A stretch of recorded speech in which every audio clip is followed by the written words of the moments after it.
Welcome back to another episode of St. Francis Ministries Conversations. I'm Father Andrew O'Connor, the Executive Officer for Mission and Ministry at St. Francis. And today I'm joined by our Chief Program Officer, Christian Garcia, and our Texas Home Visiting Director, Catherine May. Guys, welcome. Thank you for coming all the way up from Texas. We're glad to have you here today. Thank you for having us. Yeah, welcome. Agreed. Why don't you introduce yourself? Tell me a little about who you are and how you got into child and family welfare. Like you said, my name's Catherine May. I'm the program director with our Texas Home Visiting work in Central Texas. I joined the child welfare field, kind of long story short. Always have had a passion for foster care and adoption. Grew up in a church setting that really supported families who did that. So begged my parents growing up for us to foster. And that just wasn't their calling. But I always knew that was something I would want to do. And then going into college, I realized that social work was a whole major and field that I could pursue. So went to college majoring in that and then learned even more about the whole spectrum of social work and how many areas social workers can serve in. And did my internships in college with high school students and just really realized how much more of a difference could be made if we were interacting with the whole family when those students were young versus catching them for maybe 45 minutes once a week and a time where their family patterns were already established for 14, 15, 16 years of their child's life. So that's where my prevention passion came in and have worked in that since finishing college. Awesome, Catherine. Thank you. Yeah, Christian. Well said. How do you top that, right? I mean, your turn to try. No, and not necessary at all. Everybody finds their own passion in what they're trying to accomplish in life, right? Yeah. And so my journey kind of began at, if you kind of want to peel it back, really began when I was a youth and having so many loving people around me who cared for me, right? Either as a what we would term today as kinship, relatives, or fictive kin, were vital in kind of my upbringing and really being part of my life. And so that kind of set the path. Thought I wanted to be a banker for a while, so I did that for about 5 years. And then as I'm sitting there, I thought there's more to life than this, right? And so after a lot of reflection and some pretty crucial conversations with the wife, who's been 100% supportive of any of this, decided to start my work in prevention, right? So I took a leap of faith and followed my heart and jumped into what would be child welfare, family welfare, with the Department of Family and Protective Services as a prevention worker. And so really where I began to craft what would be the next 16 years of my career in life. And so I think the ability to impact somebody, whether small or big, or just have the ability to connect with somebody, to change the trajectory of their life really changes you more than it changes them. Yeah. And so what I've learned from those that I've had the ability to connect with in this journey has really made my heart whole and really given me the ability to love big, right? Yeah. And I hope that in my time with them, we were able to change the course or their path, right? And so, as I think through this, I think the meaningful work that we do in our mission is part of what led me here, but also our ability to just continue to fulfill it every day is what continues to drive us to move forward, drives me to move forward. Yeah. I really appreciate both of you sort of sharing a little bit about sort of how you came to this. And I'm also kind of curious, maybe how did you find your way to St. Francis in particular? Yeah, go for it. Yeah, I was doing prevention work with a really similar program last year in Waco, and the program was undergoing a transition and stopped being within the school district. And so was just looking for different work and had some friends that are part of other nonprofit organizations that were meeting with St. Francis as St. Francis was establishing some of our foundation in the community. And they shared about St. Francis coming to Central Texas. And so I joined from there, looked into it, and just was really interested. Yeah, really kind of in that Central Texas, sort of there from the beginning. Yeah, really foundational for us. Christian, how did you get to St. Francis? I very much like Catherine talked about, St. Francis started to come into our community in West Texas and really looking how to expand the opportunity to fulfill its mission and look past Kansas and other states, right? And so I began meeting with folks at St. Francis just as a support. Really wanted to help drive the success of the mission because it was that important to me, right? I think the people of St. Francis were tremendous. Mhm. And so my first connection with them was fantastic. And then we fast forward about 18 months, I had the ability to join the team first as the regional vice president for what would be the SSCC or the privatized contract, Mhm. and then moving out to have the privilege of serving in the current capacity and other ones along the way. So Yeah. really been a blessing for me and been a blessing for those that I've had the ability to connect with in this journey. You both have sort of alluded to the sort of the way we want to work. We want to not just sort of fly in and say we can solve all your problems. Come talk to us. Really, we want to join alongside communities and really kind of establish ourselves as a part of a community rather than sort of flying in from the outside. And that might be a sort of a nice segue to talk a little bit about the program, Catherine, that you're responsible for, Texas Home Visiting.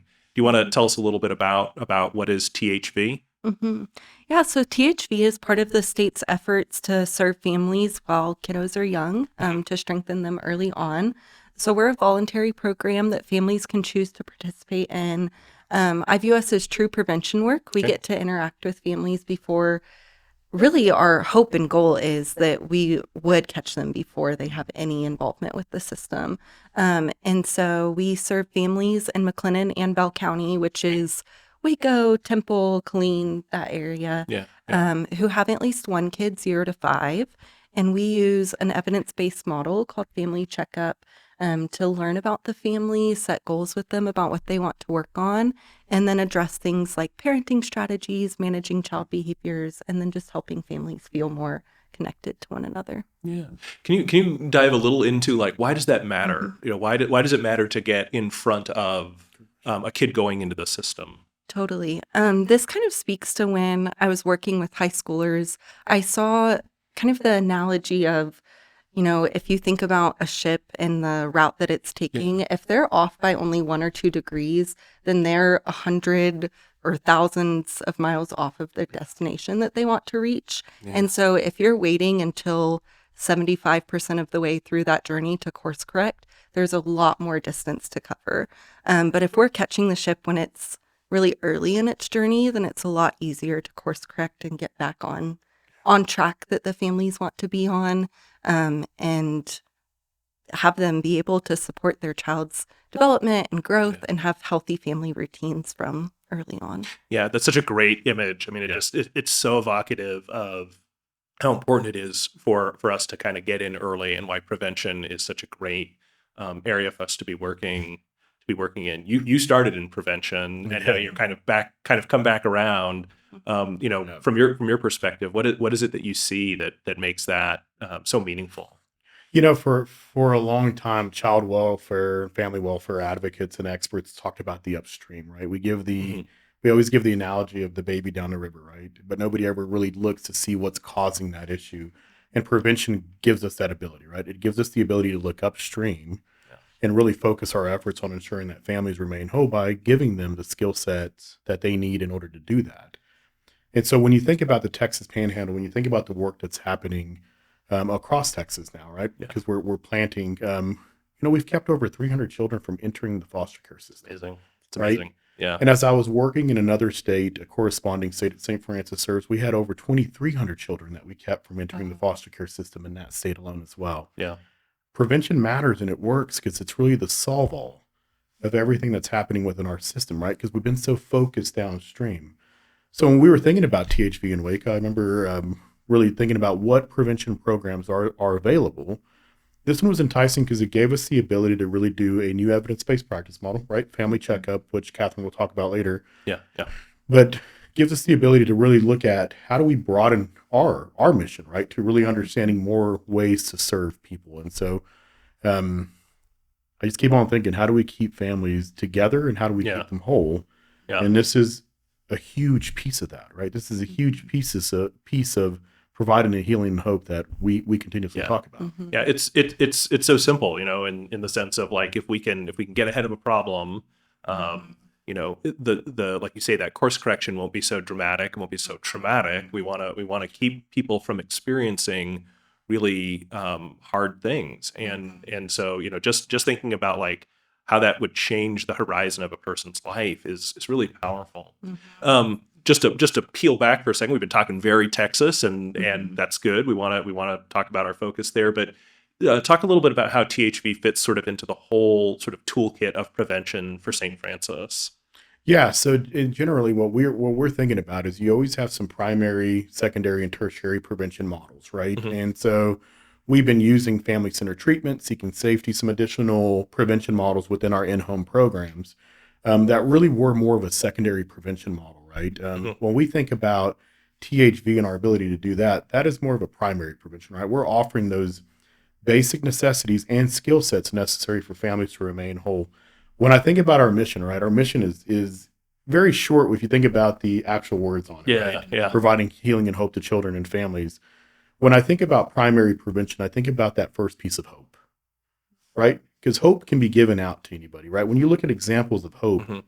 if you're hungry and somebody gives you something to eat, Yeah, that's giving them hope. yeah, Mm-hmm. The yeah, healing, the latter part of our mission is the difficult one to do, right? yeah. Because that That's right. takes intentionality. That takes somebody stepping in and being part of that. So when I think about THV or our prevention programs, I think about our mission as a whole because it really brings that into perspective, right? There's the healing aspect of it that's going to be long, and then there's the hope piece of it that we can offer. And I think THV offers, or THV, or when you think you can peel that back, family checkup offers both of those components, right? So Yeah, going back yeah, to how do we continue to do that consistently across our organization? Mm-hmm. yeah, yeah. Can you speak, Catherine, a little bit to sort of that healing piece of it? What have you seen like Mm-hmm. in the field when we're working with a family? Mm-hmm. Yeah, there's been a lot of different stories. What's really beautiful about our program is we interact with so many families that have Yeah, different stories from one another because, traditionally in some of our other prevention programs, they might have the similarity of already being involved with CPS or DFPS, hmm but our families just have a wider spectrum of what's going on. hmm Some of the common things that we've seen is we have a lot of families that have been newly immigrated, and hmm we have a bilingual family intervention specialist that works with them yeah, and helps them get connected to resources and community within the Central Texas area. That provides them new roots, new community, helps yeah, them feel less isolated and alone, and then also gives them a lot of confidence in their parenting, that what they're doing, how they're supporting their children, that there's a lot of strengths there that they might not have realized before. We've seen that with other families too. I think that's one of my favorite things of our work is just watching families' confidence grow. yeah, We're a really strengths-based model, so in every session we're having with them, we're working to call out the strengths that they're already displaying hmm and then continue building on that with them. yeah, And so a lot of self-efficacy grows in the caregivers we work with. Um, yeah, to where they just feel more confident in being the expert of their family and being the parent yeah, that they want to be.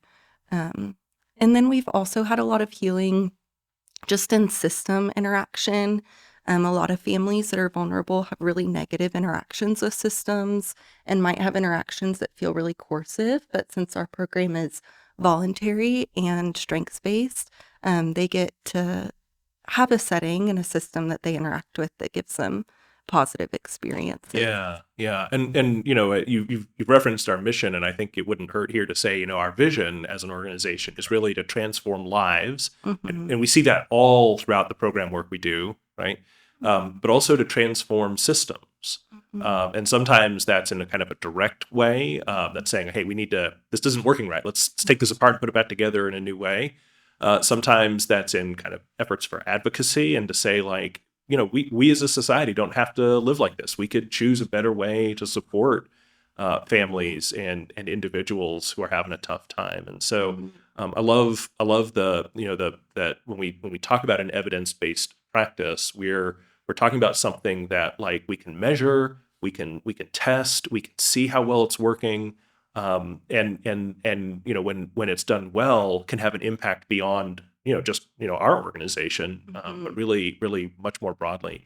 Talk a little bit about the evidence-based practices that are in Mm-hmm. play for us. How does that work? Yes. So, like we've said, we use the family checkup model, which is an evidence-based model. So kind of the phases of that, we first start with just assessment and goal setting. So we get to know the family, we hear what's going well for them, we hear what they're feeling stressed about, what they're feeling stuck on. We do a lot of assessments to get a really holistic picture of the family. So we screen for parental depression, for child development. We do some interaction tasks where the caregiver and child sit down and play together. And so we get to see what their normal interactions look like. Part of the model too is that we record that so that we can later go back and pull clips to reflect on with the caregiver. We do assessments over overall child well-being, like nutrition, pain, well-child visits. And then we also assess just overall family functioning. So the caregiver rates their family functioning on several different measures, including, basic needs, their child's behavior, their confidence as a parent. And then once we get all of that information, we sit down and reflect on all of it with the parent. So we hear from them what they've learned about their family. A lot of times something new has come up that they've maybe experienced before, but didn't realize was happening. And so they reflect on what they've learned about their family and themselves. We pull those clips from the interaction tasks and look at things that they're doing really well with their child and then areas that they might want to work on or grow in. And that's always really powerful because it's not just us telling them, here's what you should work on, but they get to really see and observe for themselves what that looks like. And then in that process, we set goals with them and decide from their goals how we're going to follow up. So our main follow-up service under our family checkup model is everyday parenting curriculum. It has several different sessions, and we pull sessions based on the family's goals to talk about things like giving effective directions, using behavior change plans, using praise, having shared family routines. So all of these sessions really focusing around those things of helping families feel more connected, helping them manage difficult behaviors that are happening with their children, and just equipping them with practical parenting strategies. So we work through sessions until they feel confident in achieving their family goals. And then outside of our model, we also do some general case management. So connections to other resources in the community, if they're looking for a new job or having financial stress, we help them process that. Amazing. And then lastly, we provide transportation while they're in our program. So to doctor's appointments or to the food pantry or whatever that transportation need looks like. One of the things I love about what you've shared is, that it's not us just sort of like barging in and saying, okay, do these things my way, or you're out and you're a bad person, you're a bad parent, you're a bad family. It's really saying it's strengths-based. So it's coming in and saying, like, here's where you are doing great. And here's how, these things can be leveraged to sort of make additional improvements. And so it may not have been totally clear out of this, but this is an in-home program, right? This is us going to them. So talk a little bit about why that's important. Yeah. A lot of services aren't always accessible to families, especially the families that we work with. We provide services for free without any insurance requirements. And a lot of the families that we work with, either because of the stress that they're facing as a family, financial stress, other things going on, transportation barriers, they can't always access services. So we're able to make it more accessible by going to them. And if they're not comfortable with us in their house, we can also meet them somewhere that they are comfortable. At the library or our office space or somewhere else that feels more neutral to them. Speak a little bit about our office space. This is something I'm kind of proud of. So where is our office in Waco? Yes, we are housed in a church, St. Albans Episcopal Church. So they've been an amazing partner to us in the community. We have a room in their outreach department that we can have access to. So it's awesome for, we work with 0 to 5-year-olds and we do those interaction tasks. So we have toys that we bring. And so it's a great place for storage. It's a great place for team meetings and to meet with families if they want a more neutral place.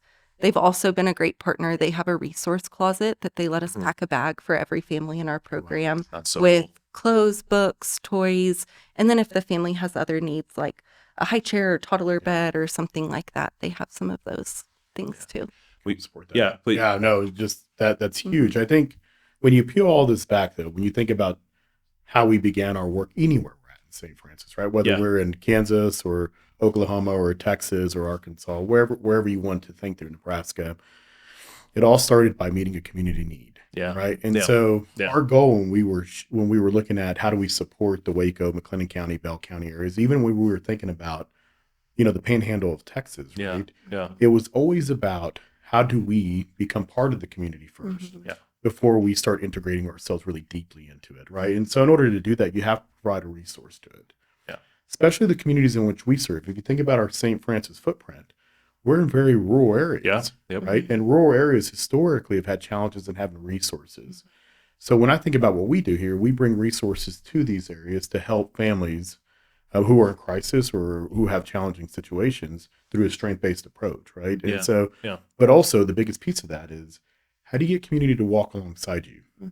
Yeah. Community driven, community focused, right? Yeah. And so I think our expansion into the Waco area, Bell County area, and even into the Texas Panhandle really highlighted that effort on our end, right? How do we get communities to wrap around? Because we're temporary, right? We're going to be in a family's life for a year, 6 months, 3 months. But how does that community continue to sustain that family long term? Yeah. That's why this is important. Yeah, and I love what you both of you have described as sort of like it's okay. It's not just like here's this one little curriculum. It's like it's the wraparound of support to a family. That's what communities do, right? And I appreciate kind of hearkening a little bit to our own history, right? As an organization, Father Bob Mize, 80 years ago, sort of did the same thing. Looked around in his community and said, "Hey, there's a problem here, and I think I have a way to address that." Right. And we're the beneficiaries. I love thinking about our where we started. Father Bob and the 12 boys in the first St. Francis home.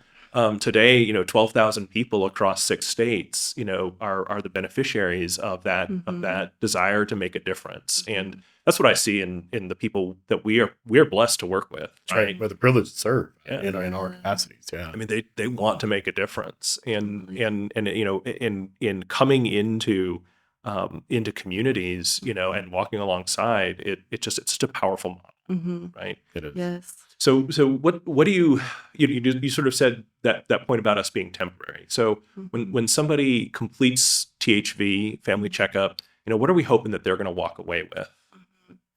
Yeah, so typically families are in our program about 3 to 6 months. That can be longer or shorter based on the family's needs. Again, we're just really driven by what the family wants and needs from us. So we've had some families that they just needed some resource connections and they were in our program for a few months and then they felt empowered to operate independently. We've had some families that are hitting about the 6-month mark and are setting some new goals and extending beyond that. But our hope is that really families feel empowered to operate independently. That's what we say over and over. So we just have continuous conversations with families when we're working with them about the progress they've made on their goals and how they're feeling about the progress. If they're still feeling like there's change that they want to make in their family, we assess if that's something that we can support them on, or if they might need a different resource in the community to help them continue that work. Like Christian said as well, we want to identify places in the community that can help sustain their family, keep them stable. So the Surgeon General's report, I think from, I want to say 2022, is within the last few years, identified social isolation as one of the biggest causes of childhood maltreatment. And so if a family is feeling isolated, then they're at higher risk for childhood maltreatment and other unhealthy patterns going on in their family. So that's one of the biggest things whenever families discharge from our services. We try to identify, do you feel supported in the other ways that you want to be supported, whether from your neighbors and knowing the people that you live around, your child's school and feeling confident talking with people there, your doctor, we identify those different things that are going to be in their lives for longer, Yeah. to make sure Yeah. they have continued support. And I love how she said that, empowered families, right? Yeah. They have Yeah. the empowerment to do that, which is, again, when you think about our work, that's one of our core values, right? Is empowerment. And so you see our mission living day in and day out in the works that we do, both individually and collectively, within our communities, and what we do independently as ourselves. So I can't think of a better cause, right? To give people the ability to think bigger than themselves. Yeah. And right, when I think about our prevention programs, it's about unlocking some of those doors and their potential, Yeah. or Yeah. just sparking interest. Some of the most impactful families that I worked with, I mean, let's go way back, right? I still see one of my families I worked with. She works at our local bakery, Mhm. and she received that job when I was working alongside her. Yeah. So I still get to see her there. She's been there now for almost 15 years. She was one of Wow. my first families that I was able and had the opportunity to connect with. Yeah. She didn't have a male figure in her life who was positive, Yeah. right? And so Yeah. it took so long and intentional work to get to a place where she trusted, right? About 6 months. And in kind of unlocking some of those doors for her to say, you're more than what society has deemed you or what you've said about yourself. Yeah. Right. Yeah. And putting the right people and community in front of her so that she could be successful. Right. Mine was a very small piece of her life. It was those other people who really surrounded, which was community, that helped her get to the next level in life. So when I think about our prevention programs, when I think of what we do at St. Francis, it's setting those little pieces in people's ability and capability to move forward and become stronger versions of themselves. Yeah. Yeah. It's interesting. I think, for those of us who are in the kind of the helping field, right, whether it's, it's a clergy person or a social worker, we often walk alongside people in their lives, sometimes in times of great crisis, sometimes in times of great joy. And we don't always, know, did what we do make a difference? And it's always remarkable. It's a gift, a blessing, to kind of have that view and to realize, 15 years later that something you said, something you did, made a difference. I was, as both of you were talking, I was sort of thinking, the next sort of wave of people who do what we do are, possibly people we've interacted with already. That's right.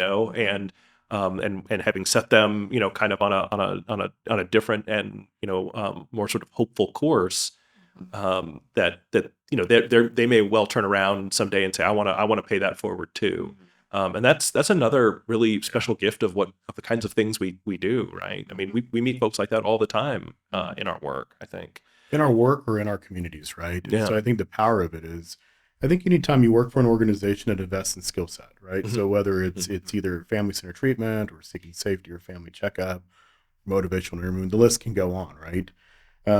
It's a further tool belt, both for the work that we do and the mission that we do, but it's also a tool that we now have as we explore and work within our communities. And so driving that point pretty clear, because I think as we get integrated, as we work beyond our walls, we have skill sets that we can continuously offer in our communities to make sure that we're progressing, not only our mission, but progressing the purpose of life. Yeah, yeah, for sure.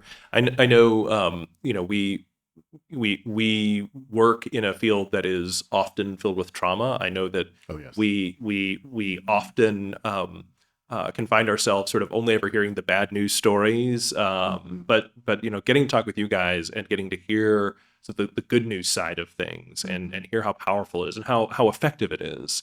It's just a really important thing to be able to say. Christian, your view, you're one of our chief officers of the organization. You're in Texas. You started in Texas, but we serve in a lot of different places. Yeah. What's from your vantage point, serving all of the programs that we provide, tell me sort of, how if you were king of the universe, what would you do? And how would you elevate what we're talking about? I think continue down the path we're on and bring in awareness in our communities that these challenges do exist, right? I think that's the biggest tool, right? When we think about when life has changed, or in our history, in our country's history, when things have moved forward, it's when people have seen the cause and realized it's bigger than them, right? the work that we do is bigger than each individual person in this room, but it's also bigger than our communities. Why? Because if we can engage correctly, if we can meet our families where they're at, we really start to chart the course of changing the next generation of people. I mean, how massive is that? Right? Yeah. How huge is that? How exciting to talk about it, right? So when I think about our teams and whether prevention or case management, foster care homes or residential, right? I think everybody that we have the opportunity to connect with is doing exactly that, right? They're setting the stage to change the next generation of individuals to become better versions of themselves.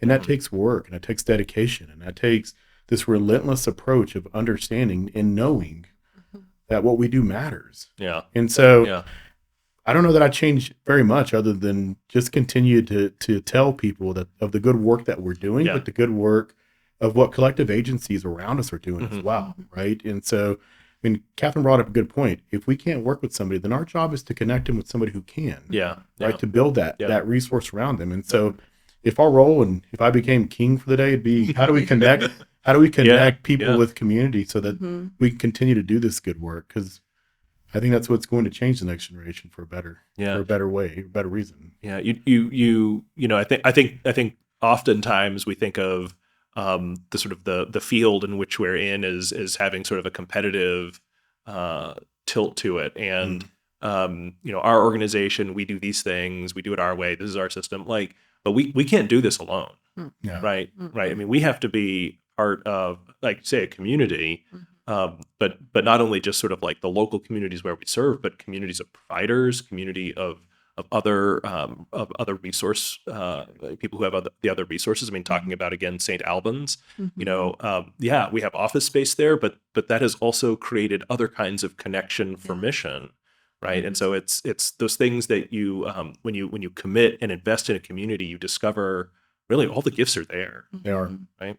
Well, they are, and I think the biggest point is, right, you go at it alone, you're not going to accomplish very much, right? And so if we, as groups of people, can continue to set aside our differences around what we offer and what we don't offer in our communities, right? Waco was a prime example of us being invited to the table, listening, and then figuring out how we could support, right? Because that was a 2-year plan, right? We sat down, we listened to what the challenges were and said, all right, how can we support this? Yeah.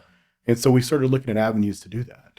And so prime example of how we were first working with community, now we're part of it. Yeah. It's huge. It's fantastic. Talk a little bit more about, you know, Bell and McLennan. We talked about sort of our sort of expertise in rural settings, but you know, why these places? Why is that important? Go ahead. Yeah, I think some of the things we've talked about, how prevention can prevent things that happen later down the road. There's a higher risk of maltreatment in both of these counties. There's also a shortage of beds in foster care in each of these counties. And so if we think about prevention work, where we can stop children from even going into the system to begin with, we can reduce the risk of maltreatment and increase children and family safety, then we can address some of those pressing needs that these communities are experiencing.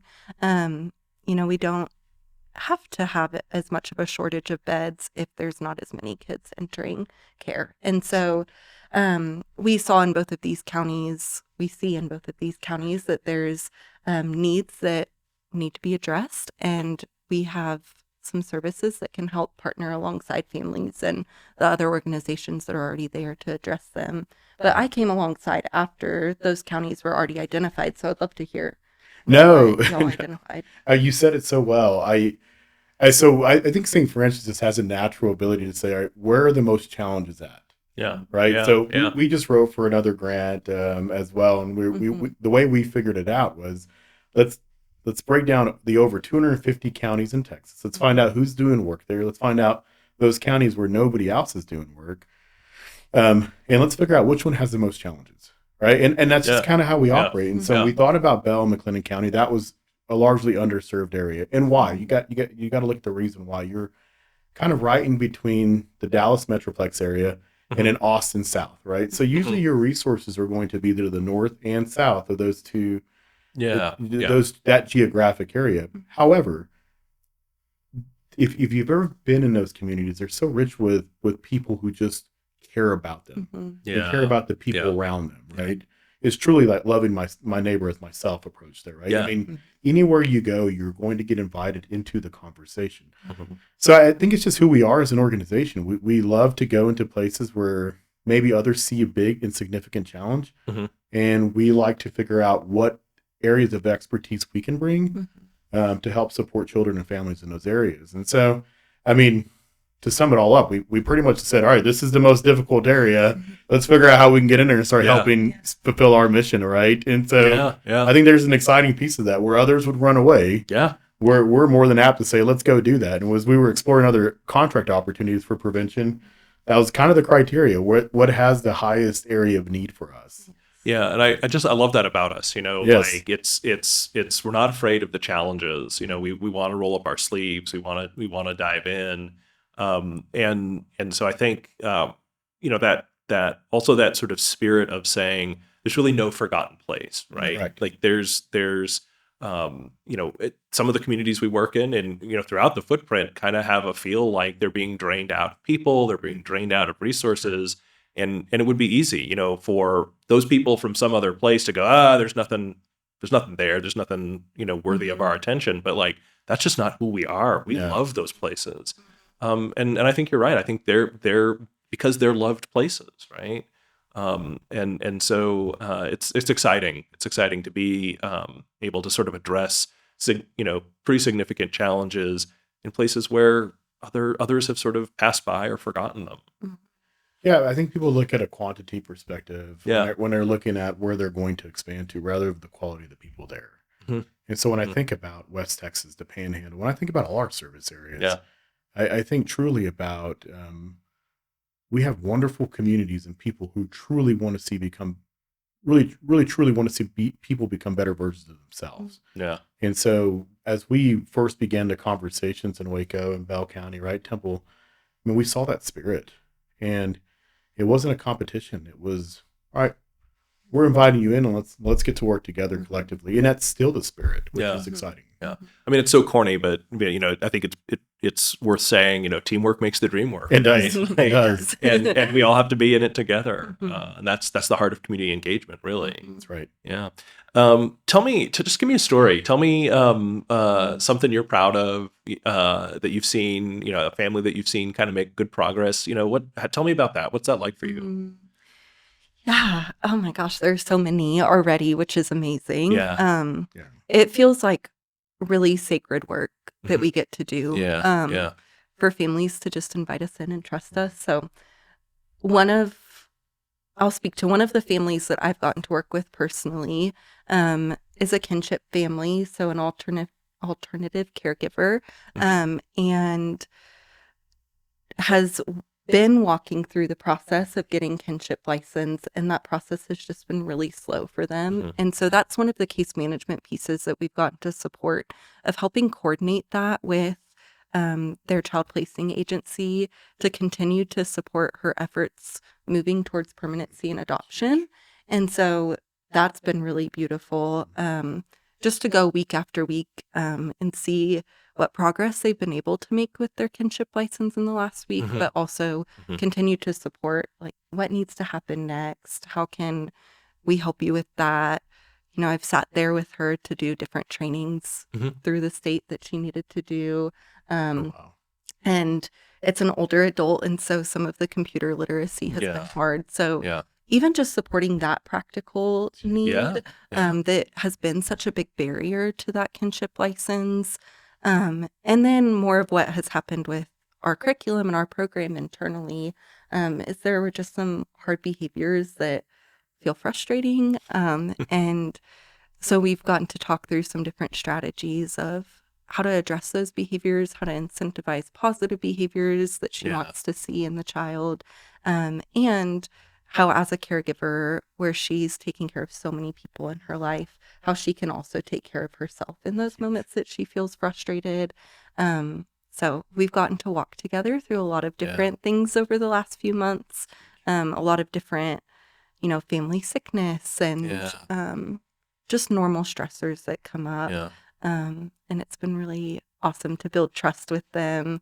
We talk about it'll be really hard once we stop working together, because we've just integrated and built a lot of trust and relationship with each other. So Yeah, that's the hard part. It's the saying goodbye, Yeah. right? And Yeah. but I love as you talked about, working with this particular family, it's here's the sort of the specific thing, the identified thing, right? We've got to get this kinship license. But like, I wouldn't know where to start, right? And I think I'm pretty good on the computer, but like if that's a challenge or an obstacle, that's those little things that help people kind of get over the next hump and over the next thing. That's it's hard to quantify, but it's also like, God, what a difference that'll make for that person, right? Yes. Those, like you said, those little 1 degree course corrections happening sooner rather than later. Right. And I just love that. So thank you for sharing that. Christian, what about yourself? Do you have a story from your sort of life in prevention that kind of sums it up for you? Yeah, I think the one I shared earlier was a prime example. I think there's multiple ones that you work with, but I think in all of that, it's the connection and relationship piece that really matters, right? It's generally caring for what we do. And so when I think about some of the families I've had the opportunity to work with, I worked with a mom in a family dynamic where the children were older, over the age of 10, and in prevention work, and she was a bouncer at a nightclub. Yeah. And she's one of the most amazing individuals that I still have a connection with today, who scored over 135 in IQ test, had a seventh grade education. Yeah. And society had dismissed her out. Yeah. Right. She was involved with us because there was an ability to, or the goal was to figure out how do we remove children. Right. Right. Because that was the environment I was in at the time. Yeah. Yeah. And as I think about that situation in that case, we fought, and I fought hard just to make sure that that family remained whole, which if fast forward 15 years and understanding what Catherine and Dr. Nicole McCauley and all our other folks worked through, what we were doing was just trying to keep the family whole. I didn't have the toolkit back then because I didn't know it. I was probably here for about 12 months in this field, but I still connect with that individual. She has a home now. All her children are grown up. 2 are serving in our military. Wow. Right. The 2 daughters are married and have homes of their own now. Yeah. And this is a family who used to have a washer in their kitchen. Right. That was a temporary one. Right. Because they had to be able to cook and clean. And so you see how much progress they've made because they've wanted to make that progress. Yeah. But also because community wrapped around them. Yeah. So, she checks in with me now still, and she's still sober, and she's still working out to take care of her grandchildren. And so you see that generation change. Yeah. Right. Yeah. Or you can even peel back and even look at, I was at a restaurant the other day and the waitress came up and said, "Hey, I never told you how much and I was kind of looking at her like, who is this? I don't know who you are." She says, "You don't recognize me." And I said, "I don't." And she told me her name, and it was somebody that I had worked with in prevention. Yeah. Yeah. 14, 15 years ago. Yeah. And she just said, I never got it then, but I saw it after you left. And went and got the treatment that I needed and deserved. Yeah. And now my boys are grown up and life has gotten better. I just wanted to say thank you. And I'm like, it's not about the thank you and all this. It is what propels you, right? It is seeing that family 10 years down the road or 15 years down the road, and you're like, wow, they're doing good, right? And the intervention we may have been a part of, but the choice was theirs to make, right? Yeah. They're the ones that decided they wanted better lives for themselves, and so it's just neat to be a small part of that. Yeah. And I, as you escalate in your roles or your ability within an organization, I truly love talking to our caseworkers who are doing the work. Yeah. Because they get to live in these stories every day. And as I think back on it, it's just amazing. It's just amazing to see the transformation that we truly get to make in people's lives. Yeah. And I'm like you. I love talking to the people doing the work on the ground and hearing about how it impacts them and how meaningful it is, and sometimes how hard it is to say goodbye. These are my families, and yet every time I have a conversation like that, what I hear, the word I would use is people talking about their vocation, their calling. And this work isn't for everybody. I mean, I think it's fair to say True. that, but Mhm. the people who go the distance in it, I mean, it's tremendous It is. what Yes. effect they have. Mhm. And they're there because God put them there. I mean, That's I right. believe that, Mhm. and that's kind of how we live out, God's intent for the world, for Mhm. families to be whole and healthy. I mean, Mhm. we're the hands and feet part of that, Yeah. helping make that happen. Mhm. Yeah. So I appreciate the stories. I want to zoom back out for a second and do a little bit of the statistics. So Mhm. 2,300 you said, 300 you said. Tell me a little bit more about the success rates that we tend to have in our prevention programs. Yeah. Overall, I mean, 93% of families that we engage with remain whole. Wow. And that's huge, Yeah, right? That's it that's a is. massive effort because we do prevention in 4 states, right? Yeah. And so when I think about whatever prevention model we're using, whether it's primary or secondary prevention, Hmm. we're keeping families together, which is the biggest piece of it. And what we've seen over the past several years is we're actually taking harder families, Yeah. Mhm. right? The people in society and states are seeing that family engagement and early intervention is really what's moving this forward for people, right? And Hmm. families and Hmm. keeping them whole. And so, yeah, proud to say that we get to keep 93% of our families together. When you think about the statistic of how many families we're serving, right? Yeah, 2,300 since 2019 in Mhm. Arkansas.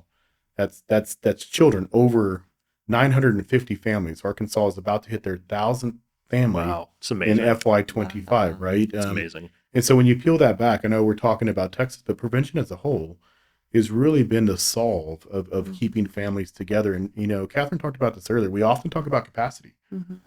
right? Capacity is building more beds, a Mhm. true statement. But Mhm. capacity is keeping children out of the system to begin with, Mhm. Hmm. right? Yeah. So Yeah. collectively, we're able to do that in our various communities. When you Mhm. think about Nebraska, Texas, Arkansas, and Kansas, right? Yeah. Really been able to build additional capacity because we are keeping children with their families. Mhm. Yeah. And I think at 93% success rate, that's pretty amazing. Pretty good. It's Yes. pretty good. I mean, it's that classic, like, if we keep doing this really well, we'll kind of put ourselves out of business on the other Mhm. side of things. Yes. And I think that's a good dream to have, right? I mean, I think Yeah. we want to minimize Mhm. the trauma that people experience. We want Mhm. to keep families together. We want people to only ever need this, need to be in the foster care system as kind of a last resort. We're still going to need it. We know that, but Right. but the sooner we get to the problems, the sooner we are able to make a difference for folks. Just all of us socially, the whole fabric of our society will be in better shape. Well, you think about it, right? 1,600, around 1,600 children is what we serve in Texas right Hmm. now, Hmm. whether in different types or different forms of Mhm. work that we do there, whether it's case management, prevention, or foster care homes. Hmm. Um, and I think a proud moment, and you're seeing us across St. Francis systems, right? Not Hmm. just Texas alone, but when we began our work in Texas, there was 1,900 children in foster care in the Texas Panhandle. Yeah. That's about 1,100 children today. And what's changed? Mhm. What's changed since then? Right? We've kept almost 300 children out of the foster care system through Hmm. prevention over the past Mhm. couple of years. Yeah. Right? We've done an intentional effort to make sure that families remain whole by placing children with kinship relatives, Hmm. or we're placing children in our case management work, or bringing children closer to our communities. These are all predictive factors that make sure Mhm. children are reunified and Mhm. and stay with their family of origin or have the ability to do that. And so there's been a really focused effort both in Texas and as an organization to do that. And if you look at across the states that we have the opportunity to serve, and you've actually seen a decrease of children in our systems or entering our systems. Yeah. That's massive. That's That's massive. huge. It's amazing. Um, Kevin, talk to me a little bit about, if I've stumbled across this conversation on YouTube, and I'm interested in learning more, both from a perspective of, how can people become a part of what we're doing here? Mhm. Yeah, that's a great question.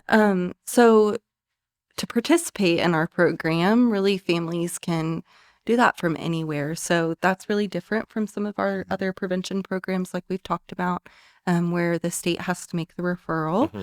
But families can sign themselves up for the program. They can be referred by schools, doctors, other community agencies they're involved with.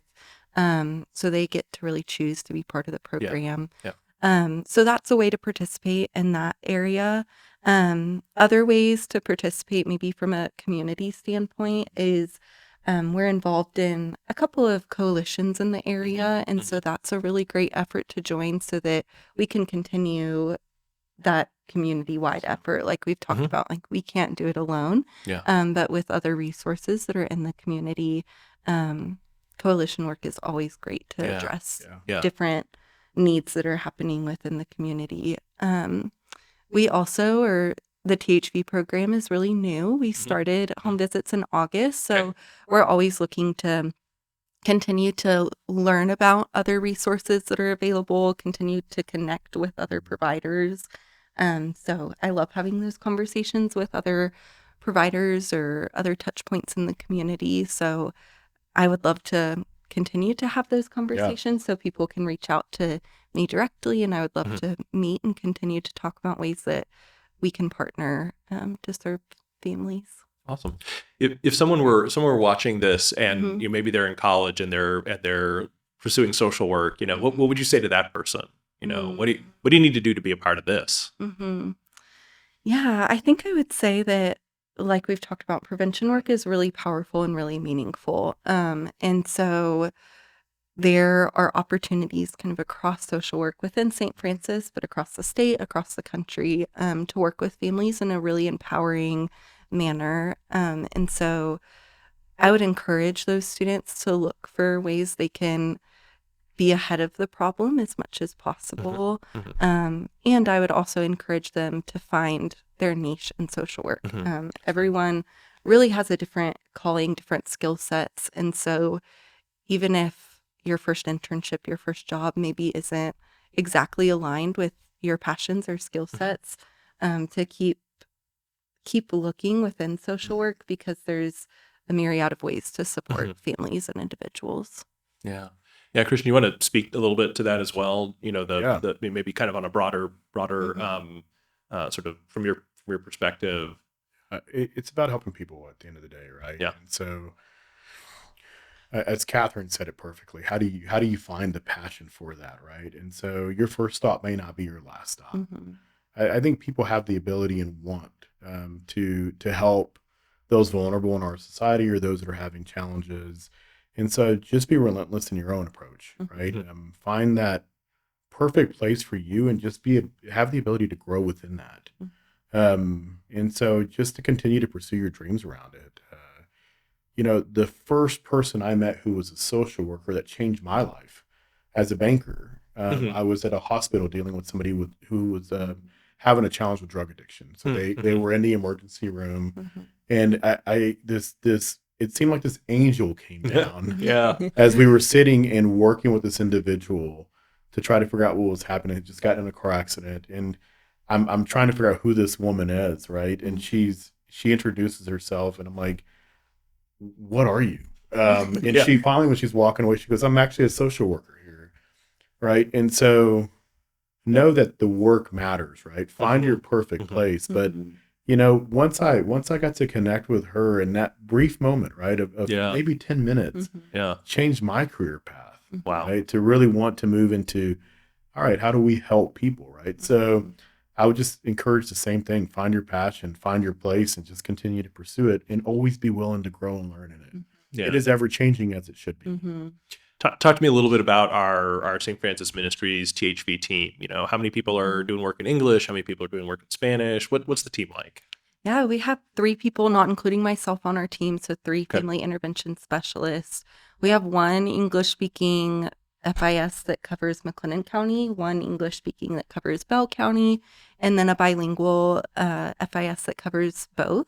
And so that bilingual person, he primarily works with Spanish-speaking families, but sometimes if he has capacity, then he might also work with some English-speaking.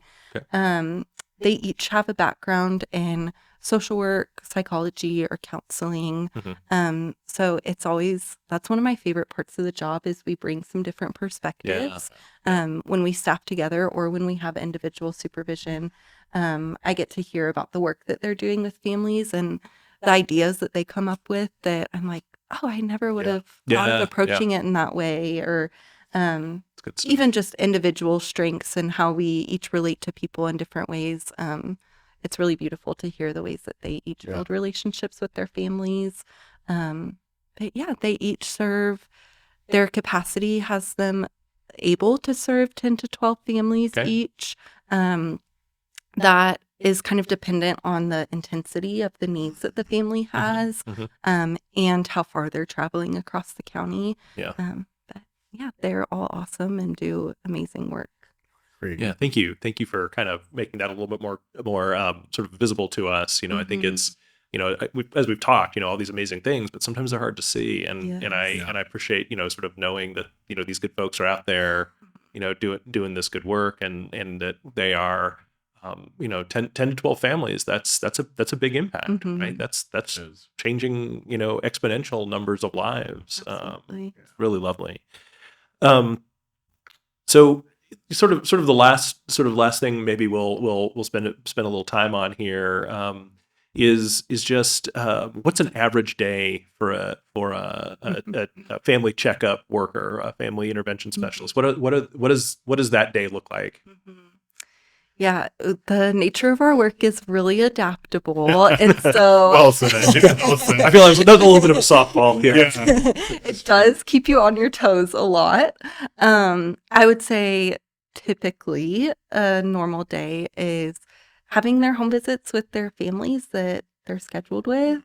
So before the home visit, really preparing for that, reviewing the progress they've made with the family so far, the family's goals, maybe what session they're going into to make sure they're really equipped with the content and materials before going into that session, having the session with the family, but sometimes they might show up with a plan with the family thinking they're doing one thing, and an urgent need might have come up that they spend the session doing something completely different. Yeah. And then afterwards, documenting, a lot of documentation happens in our work. Always. I think the saying is, if you don't document, it didn't happen. Yep. So Yep. doing that afterwards. We also have, our weekly team meeting and the weekly individual supervision where we can staff, reflect on the work we're doing. Like Christian said, it's an ever-evolving field, so continue to learn together, continue to reflect on the ways that we show up as a provider, and how that impacts families. So that's kind of a typical week. Yeah. But And it happens from 8 to 5. Oh, never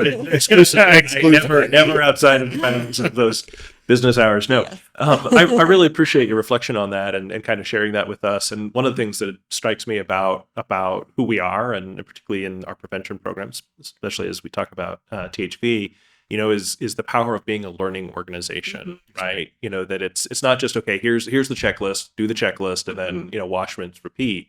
It really is, as you say, adaptable. And that's the kind of leadership that has to be brought to difficult, intractable problems, right? It has to have that adaptive ability, and that really comes from the ability to sort of step back and reflect, think about what went right, but what could have been better.